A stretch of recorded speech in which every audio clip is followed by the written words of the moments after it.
Hey, what's up, everyone? I am Sade. Thank y'all for joining me back on my channel, Hidden Alchemy, as well as my podcast, which is called the Hidden Alchemy Podcast. And I took a little bit of a break this past summer. Just wanted to spend some time with friends and family. And now I am back on my podcast. I have some fun, exciting topics that I really want to dive into this podcast season. For today's podcast episode, we are diving into my journey with therapy and why I believe that everyone needs a therapist. Now, of course, the title, Why Everyone Needs a Therapist, is a little bit dramatic, but really my view on therapy has shifted over the years because I have allowed myself and opened myself up to the idea of using assistance from others who really know what they're doing or really know how to help assist and guide me back to myself while I am on my journey. So a little bit backstory about me and my therapy journey. I started my therapy journey this past year, back in February, March of this year. And I have no idea why it took me so long. I wish that I would have been started therapy years ago. However, especially being a Black woman and living in a immigrant household, the talk about therapy and the idea of therapy was never really a thing that we talked about in my home. And especially because I come from an immigrant household, and if anyone listening also comes from an immigrant household, then you already know how that process is, where you have people that come from another country and they build a certain level of foundation for their family, and in their mind they were capable of doing all of those things without needing the help and the assistance of others. So the idea of having someone to help you, when you were able to do this on your own, quote unquote, is a little bit absurd and a little bit weird in especially my household and my family. I am the first person in my family or really my household to go to therapy, and I'm really happy because I want to be that light for other people, for my cousins, for my aunts, for my uncles, for my parents, for them to also see that therapy is something that is needed, it's normal, and it's important because it helps you to take care of your mental health and to maintain your mental health. And especially because I am first generation in a lot of ways and I do come from an immigrant home, I am the first in my family to do certain things. So going to therapy and being consistent in it and speaking highly of it and speaking up about it, being a leader in that area of my life, I'm really happy to take on that journey and express my story on my podcast. Now, the reason I decided to dive deeper into therapy was so much in my life has changed, you know, and for me, I was experiencing my Saturn return, and I also had the North Node in my first house. And for anyone who doesn't understand what a Saturn return is, it is basically from the age of about 27 to I would say about 31, where you just go through so many life changing events that are made to really help you mature. Saturn is the planet of maturity, of growth. So it's really made to help you mature. And regardless if you believe in astrology or not, everyone goes through that turbulent transition of 27, 28, really 29, 30, and then it really comes out like around 31, 32, but you're still in that shadow period area of just transforming into the new decade of your life. So I had been experiencing so many changes in my life in ways that I was not able to mentally fathom the change, because a lot of time when you go through changes, they happen so quickly that your mind and your body needs a moment to actually process what has been happening and what has been changing. And a lot of times when you are going through your Saturn return, and for me, I had the North Node in my first house, so I had a lot of eclipses that really shifted my foundation. I had experienced so much loss of friendships, loss of work, employment, jobs in the past 3 years, that it was hard for me to really fathom what exactly was happening and how to deal with it in a healthy way. But this past year, most importantly, this transition into 30 has been wild in the best way. Like, I now can talk about these things because I'm in such a better place of my life, and I'm so happy and I'm so grounded and just really being the woman that I've always wanted to be. But I've had to go through hell to get here. Like, literally, I've had to have so many aspects of myself die, because that's what change and transformation is. You have to go through the death and the rebirth of yourself. And while going through the fire, it just got to a point where I was like, I am in need of help. And that was really the first thing that I needed to say in order to realize, like, no, you are not able to handle all of these changes on your own. Like, yes, you're going through these things, which is normal, it's life, but you processing these things on your own, you don't have to do that because you can't.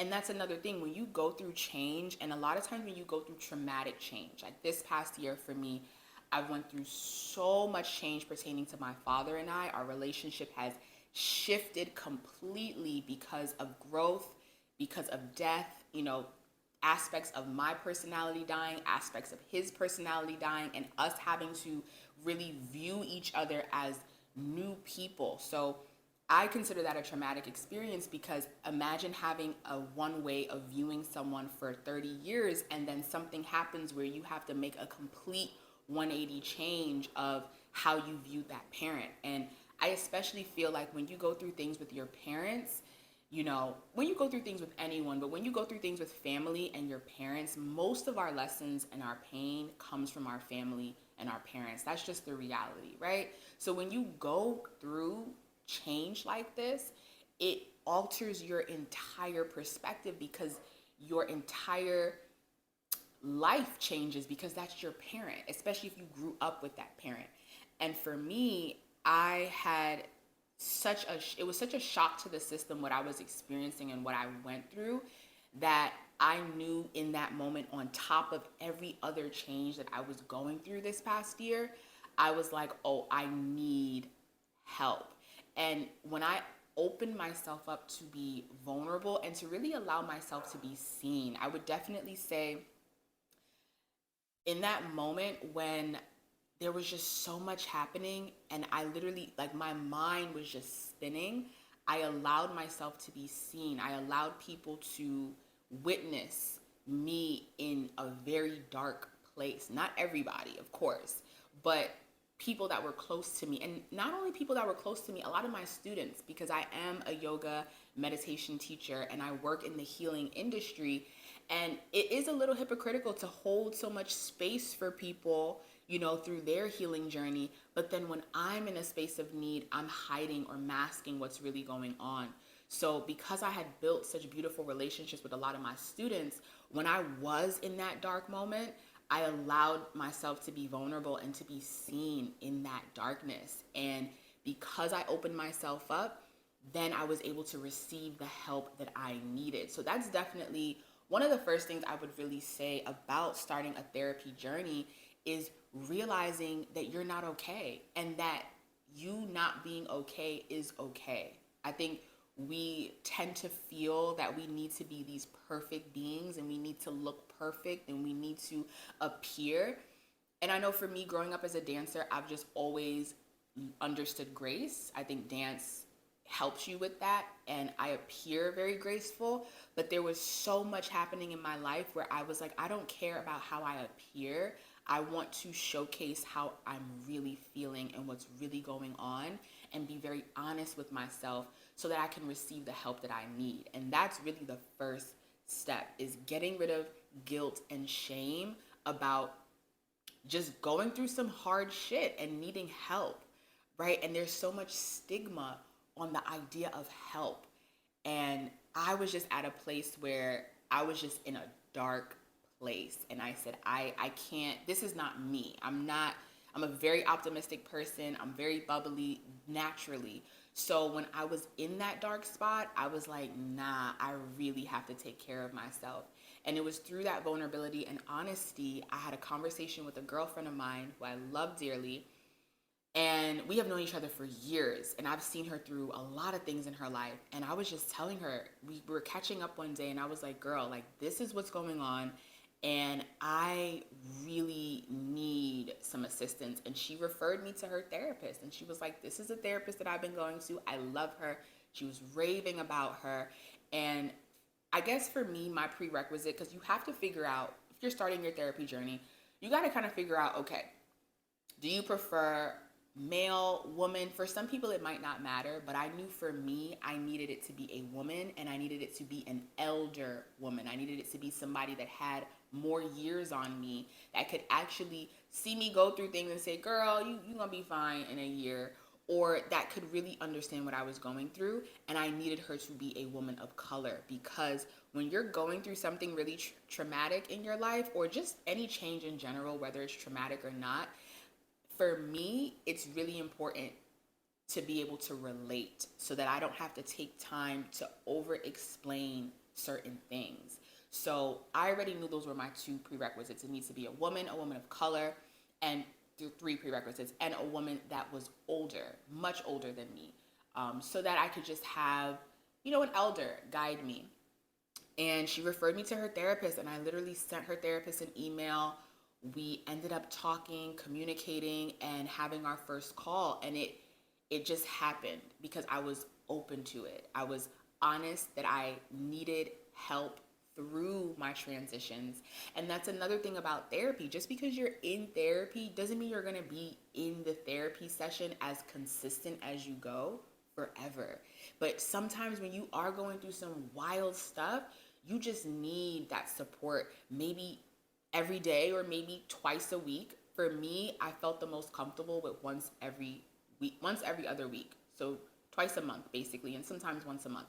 That I felt was good enough for me to talk about things and then process what we talked about.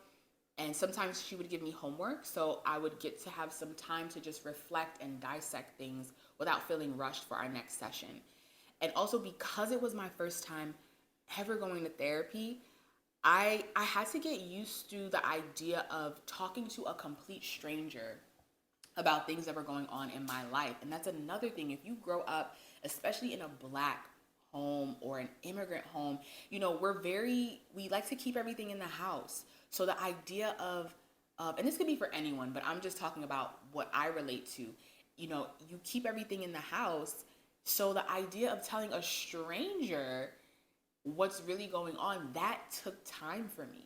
So that was another reason why I did every other week, because I was just kind of like, okay, this is taking me some time to be very, very honest about what's going on inside to someone that I don't even know, but I was open. So I just trusted the process.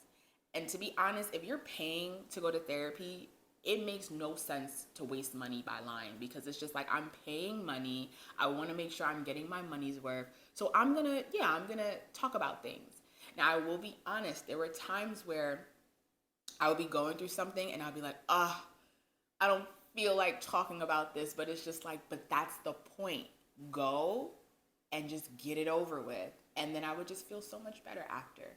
So that's how my therapy journey started, was me acknowledging, Sade, you're not well, and getting rid of the guilt and the shame of feeling like that, opening myself up so people can see me in different aspects of my light. It's so easy for me to be seen in my light, but it's like, no, in those darker moments, that's when you can really see who's showing up for you. That's how you can really see who are the people around you that support you and that can help you. And that's another thing, because I am a yoga teacher and I work in the healing industry, it's so easy for others to find solace in me. But I also had to realize that the people that found solace in me could not necessarily be the people that I leaned on when I needed help. It's kind of the equivalent of, if you're taking care of somebody who's sick and you get sick, you can't have the sick person take care of you, in a sense. So I had to have that wake-up call of, your friends are not your therapists. And that's definitely something that we kind of lean on. Like, I have my friends and I talk to my friends and my family, but it's like, your friends don't have the tools. Your family sometimes don't have the tools, because sometimes you're going to therapy because of your family. So it's like, why would I talk to my family about it if y'all are the reasons why I'm in therapy? So I had to have that wake-up call of, Sade, like, you play this role in so many people's life, and I'm so grateful. But when I'm in need, a lot of those people can't help me in the way that I need. And that's when I realized I need elders, elder women. And that's when I got my team together. So it's like I have my therapist, I have my Reiki therapist who has become like a second mom to me.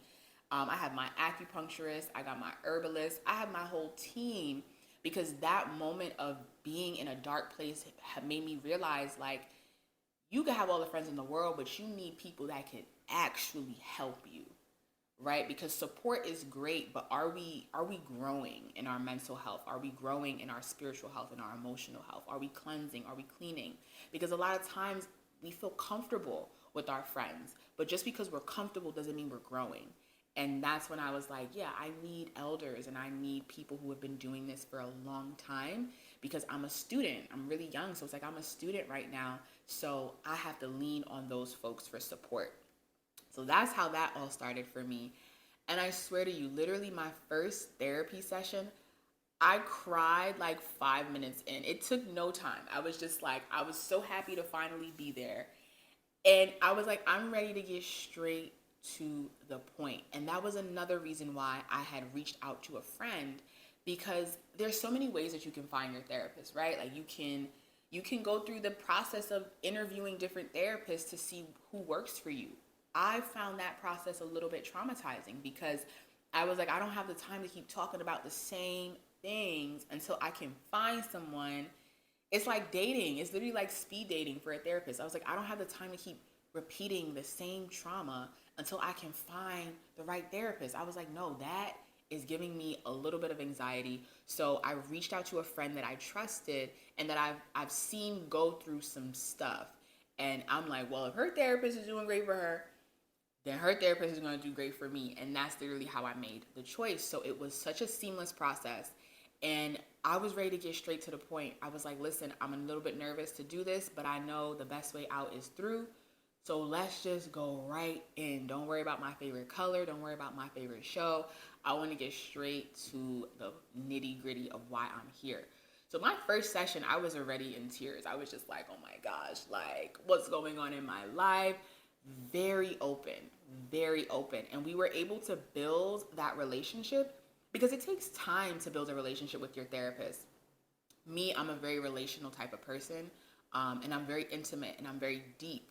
So once I feel that grounding within myself, I'm ready to go straight to the bottom, like straight deep to the core of what's going on very quickly.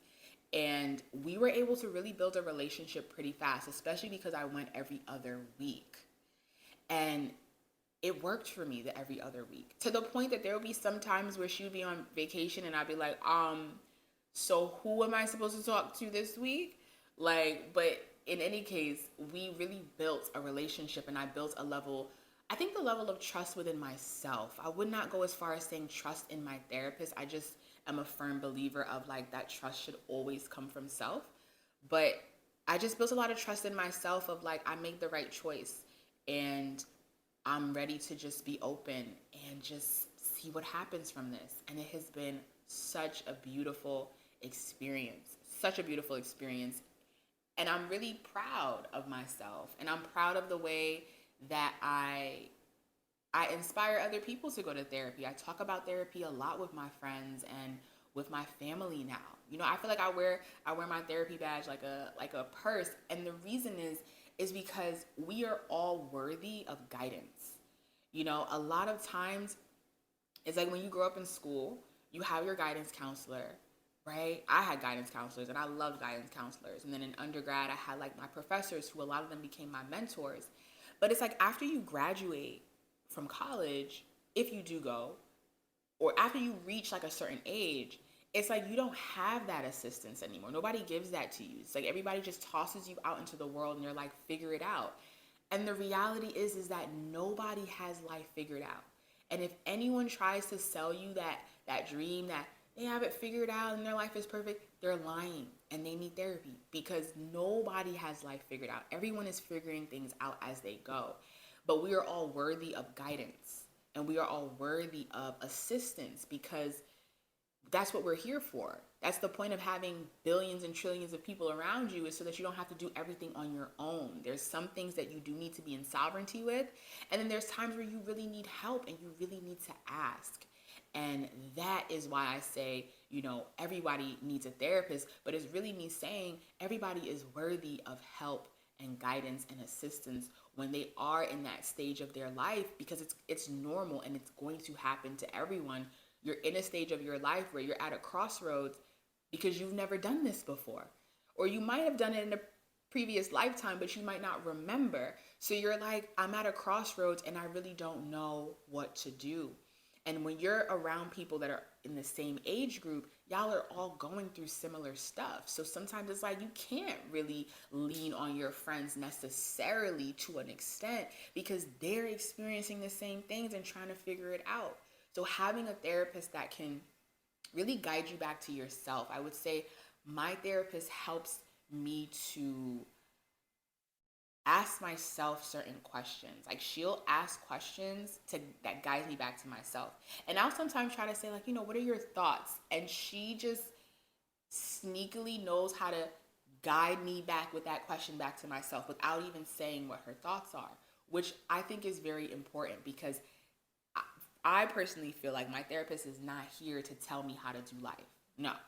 My therapist is here to guide me back to myself, because I am the only person that has the answers of how to move forward in my life.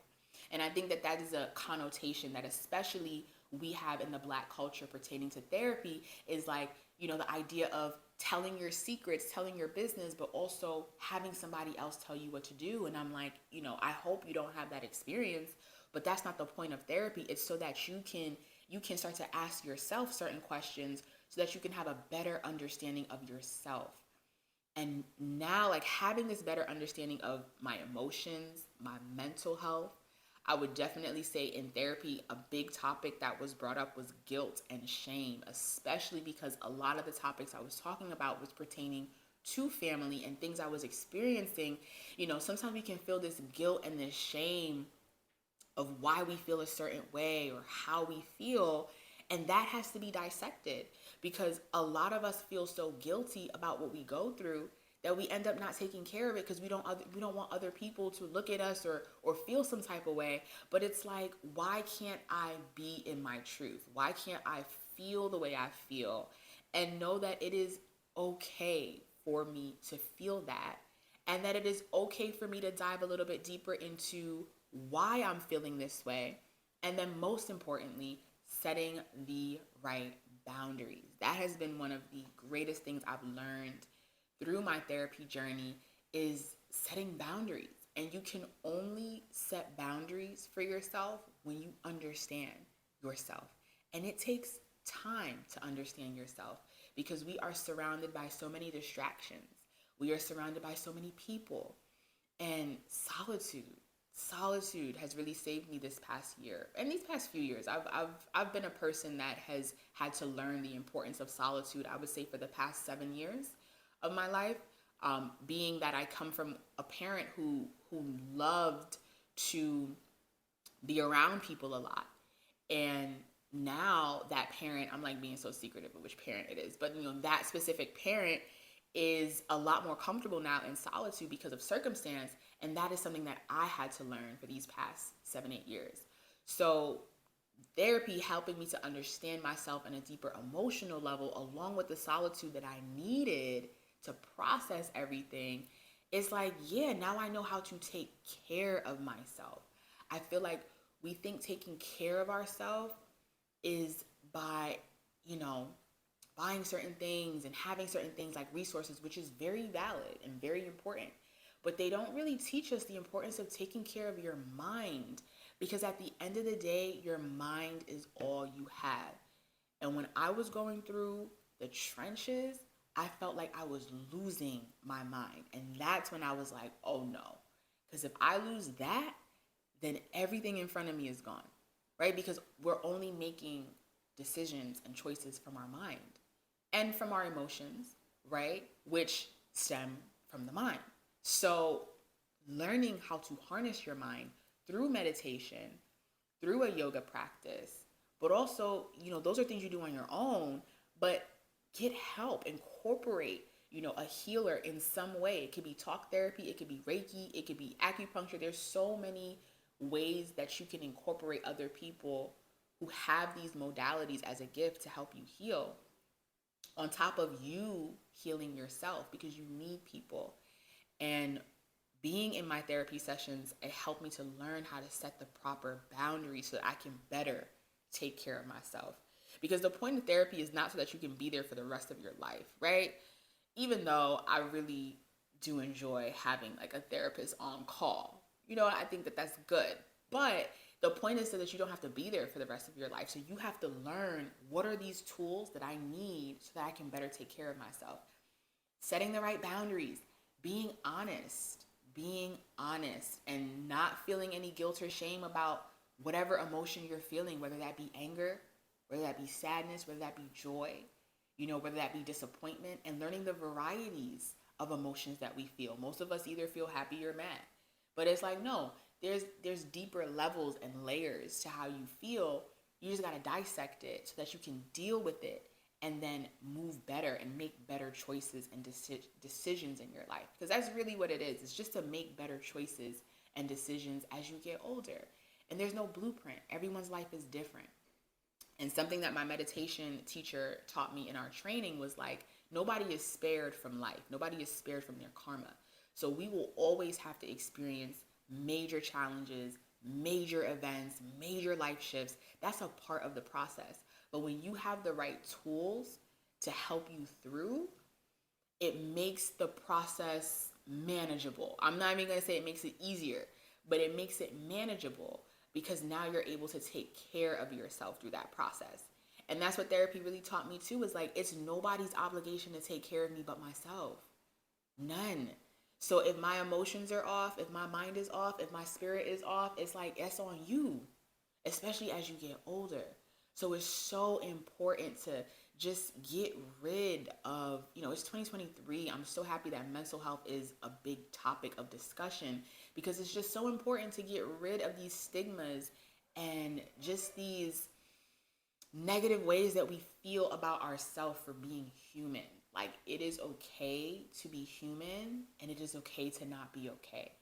And when you are able to acknowledge your level of insanity, especially for me, like, I'm like, listen, you're doing a lot. You're wilding right now.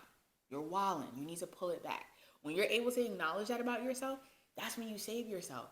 But most of us, we're so reactive. So we don't even realize. And that was me. Oh my gosh, that was me before my meditation practice.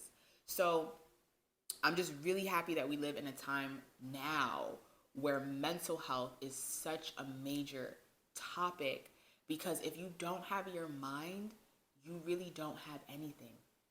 And it's so important to prioritize your mental health over everything. Like, I'm at a place where, a very grounded, comfortable place where it's like, if that doesn't work for me and that's overstepping my boundaries, bye. I do not care. I do not care.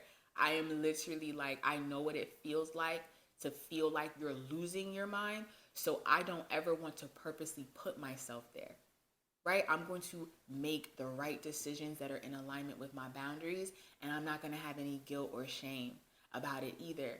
Because like I said, it is nobody's obligation to take care of you but yourself, especially as you get older. And when I say take care of yourself, I'm talking about your mental health, your emotional health, and your spiritual health, because your mind is all you have. And I've learned this through my therapy process, that once I have better control over myself and my mind, I don't need to control anything outside of myself. And that's what you realize. You realize that we fight for so much control over other people, over things, because we're lacking that control within ourselves. No. Learn how to understand your mind. Learn your emotions, right? Learn what triggers you and why it triggers you. Maybe it's you. Maybe it's energy that is trying to tell you something. Learn these things about yourself. Then you can go ahead and take care of yourself in the best way and make better decisions for yourself. Nobody tells you the importance of that. Like, we have all these years of school, which I love, gratitude, but nobody has taught us how to take care of ourselves. And that's why I believe like everybody is worthy of therapy in some way. It's unfortunate that with something that has become a big commodity, it's the price has increased and a lot of people are at a place where they can't afford therapy. That's the reality too. And that's unfortunate. And depending on your health insurance, you might have a long wait list before you can even see a therapist because that's how in demand therapy is. So there's so many different unfortunate factors, but there are also a lot of different nonprofit groups that are developing and starting to help people that may not have the finances for therapy or may not have the health insurance for therapy and still allowing them the access and the space for it. So I think that that's beautiful as well. But all in all, I am so grateful for my journey. I have no shame in expressing that side of myself because I've seen how much change has happened in my life. And I've seen how much I've inspired other people to take back control over themselves and what's going on in their life so that they can continue to live their life. A lot of times we go through things and we stop living. We stop living. And I never want to be at a place like that because I just am in love with life and in love with the abundance that life has to offer. So that is why I started my journey. And there's so many different things that I'm still learning through this journey. But most importantly, it has taught me how to take care of myself because that is the most important thing. And how it has also helped me is, me being that solace for a lot of people. People love to come to me and I say, hey, I hear you. I don't have the tools, but I know somebody who does. And that has been my best get out of jail free card because I've also had to understand that, yes, I am a healer, but I am still in my training stages. I am not an elder where I can, always be this tree for others because I'm still growing and learning on my journey. Grateful for the gifts that I have, but my gifts are for myself right now and to share it with others, but to not take on that load of being that tree for others yet. That I have some years for that. So that's another thing I've learned. Like when people come to you, the best thing you could do is shift them to somebody that can really help them. Because a lot of times we don't have the tools and we don't have the bandwidth and we don't have the time and we got to be honest. Okay. So that is also something that I have learned through having a therapist is I can pass her along to all of my different friends and different acquaintances that I meet along the way. But I hope that this podcast episode has really inspired you if you are considering therapy, if you have been considering it, if you have felt ashamed of your journey. Don't. Be inspired to take your life into your own hands and to receive the help that you are worthy of receiving and that you deserve so that you can continue moving forward on your journey. All right, y'all. Thank you so much for joining me for this episode. My name is Sade, and I will see you for our next episode.